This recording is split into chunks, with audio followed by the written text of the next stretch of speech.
যদি আপনার মনটা সারাক্ষণ এক ঘূর্ণির মতো চলতে থাকে, যদি আপনি ঘুমাতে যান আর আপনার মাথায় হাজারো অসমাপ্ত চিন্তা এসে ভিড় করে, যদি কোনো একটি সাধারণ ঘটনা নিয়েও আপনার মন সারা দিন ধরে একই কথা বারবার ভাবতে থাকে, তাহলে আপনি অতিরিক্ত চিন্তার ফাঁদে আটকে গেছেন। এটি এমন একটি অবস্থা যেখানে আপনার মন আপনার সবচেয়ে বড় বন্ধু না হয়ে আপনার সবচেয়ে বড় শত্রু হয়ে ওঠে। আপনার ভেতরের কণ্ঠস্বরটি ক্রমাগত আপনাকে দোষারোপ করতে থাকে, আপনাকে ভবিষ্যৎ নিয়ে ভয় দেখায় এবং আপনাকে এমন একটি গোলক ধাঁধায় আটকে রাখে যার কোনো শেষ নেই। অতিরিক্ত চিন্তা শুধু আপনার মাথার মধ্যে সীমাবদ্ধ থাকে না, এটি আপনার কাজ করার শক্তি কেড়ে নেয়, আপনাকে সিদ্ধান্ত নিতে বাধা দেয় এবং আপনার ভেতরের আনন্দকে ধীরে ধীরে শেষ করে দেয়। আপনি হয়তো একটি নতুন কাজ শুরু করতে চান, কিন্তু আপনার মন আপনাকে বলে, যদি আমি ব্যর্থ হই, যদি মানুষ আমাকে নিয়ে হাসে। এই চিন্তাগুলো আপনাকে এমনভাবে আটকে রাখে যে আপনি আর এক পাও এগোতে পারেন না। আপনার সম্পর্কগুলোতেও এর প্রভাব পড়ে।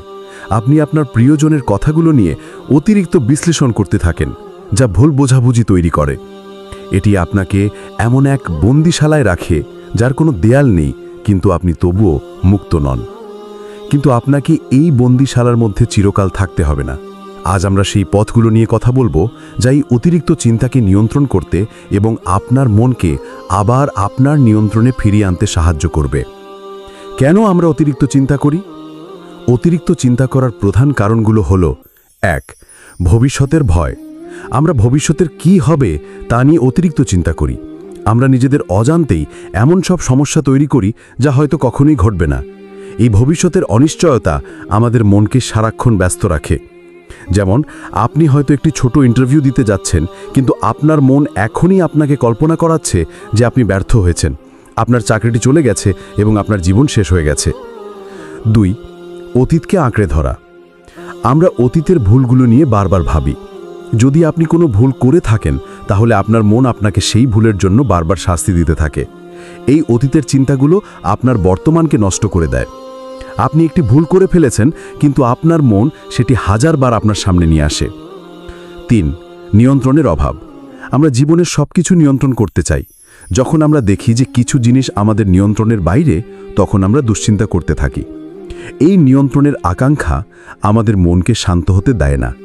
জীবনের প্রতিটি মুহূর্ত আপনার নিয়ন্ত্রণে থাকবে না, কিন্তু আমরা তা মেনে নিতে পারি না, আর তাই অতিরিক্ত চিন্তা করে কষ্ট পাই। অতিরিক্ত চিন্তা থেকে মুক্তির উপায়। এই অতিরিক্ত চিন্তার জাল থেকে বেরিয়ে আসার জন্য আপনাকে আপনার মনকে প্রশিক্ষণ দিতে হবে। এটি এক রাতের কাজ নয়, বরং একটি ধারাবাহিক প্রক্রিয়া। ধাপ ১. মনকে বর্তমানের দিকে ফিরিয়ে আনুন। যখন আপনার মন অপ্রয়োজনীয় চিন্তা করতে শুরু করবে, তখন নিজেকে সচেতনভাবে বর্তমান মুহূর্তে ফিরিয়ে আনুন। আপনার চারপাশের জিনিসগুলোর দিকে মনোযোগ দিন, একটি গভীর শ্বাস নিন এবং আপনার শ্বাস-প্রশ্বাসের উপর ফোকাস করুন। আপনার শরীরের প্রতিটি অংশের প্রতি মনোযোগ দিন।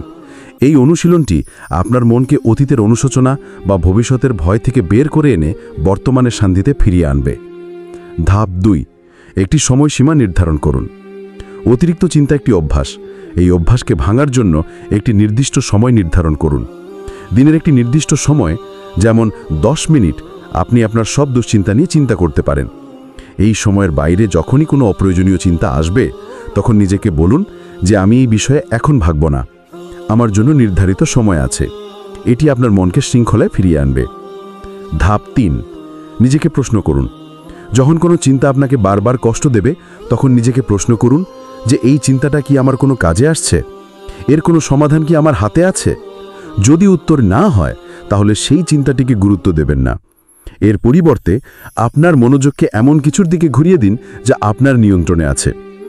এই প্রশ্নটি একটি ফিল্টারের মতো কাজ করবে, যা অপ্রয়োজনীয় চিন্তাগুলোকে আপনার মন থেকে দূরে সরিয়ে দেবে। ধাপ ৪. আপনার ভাবনাগুলোকে লিখে ফেলুন। যখন আপনার মনে খুব বেশি চিন্তা আসবে, তখন একটি ডায়েরি বা নোটবুক নিন এবং আপনার শখ চিন্তাগুলোকে লিখে ফেলুন। এটি আপনার মাথা থেকে সব চিন্তাগুলোকে বের করে আনতে সাহায্য করবে। যখন আপনি আপনার চিন্তাগুলোকে কাগজের উপর দেখবেন, তখন সেগুলো আর অতটা ভয়ের মনে হবে না। এটি আপনার মনকে হালকা করবে এবং আপনাকে আরও পরিষ্কারভাবে চিন্তা করতে সাহায্য করবে। ধাপ ৫. আল্লাহর উপর ভরসা রাখুন। সবচেয়ে বড় শক্তি হলো আল্লাহর উপর তাওয়াক্কুল। আপনি যা কিছু নিয়ন্ত্রণ করতে পারেন তা করুন, আর যা আপনার নিয়ন্ত্রণের বাইরে তা আল্লাহর উপর ছেড়ে দিন। মনে রাখবেন, আল্লাহ বলেছেন, নিশ্চয়ই কষ্টের পরই স্বস্তি আছে। আপনার জীবনে যা কিছু ঘটছে তা আল্লাহর ইচ্ছায় ঘটছে, তাই শান্ত থাকুন এবং বিশ্বাস রাখুন। চূড়ান্ত বার্তা এবং আহ্বান। মনে রাখবেন, আপনার মন আপনার সবচেয়ে শক্তিশালী সম্পদ। এটিকে আপনার দাস হতে দিন, মনিব নয়।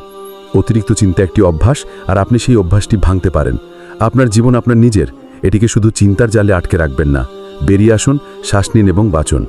আপনার জীবন বদলে দেওয়া শক্তি আপনার নিজের মধ্যেই আছে। আজকের এই কথাগুলো যদি আপনার মনে সামান্যতম আশার আলো জ্বালাতে পারে, তাহলে একটি লাইক দিন এবং কমেন্ট করে আমাদের জানান।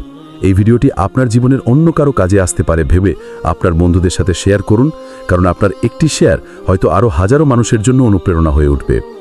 যদি আপনি ফেসবুক থেকে দেখে থাকেন, তাহলে ফলো করে আমাদের পাশেই থাকুন। আর যদি আপনি ইউটিউব থেকে দেখে থাকেন, তাহলে একটি লাইক দিন এবং সাবস্ক্রাইব করে আমাদের সাথেই থাকুন।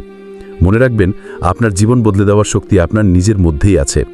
আমাদের পাশে থাকার জন্য ধন্যবাদ।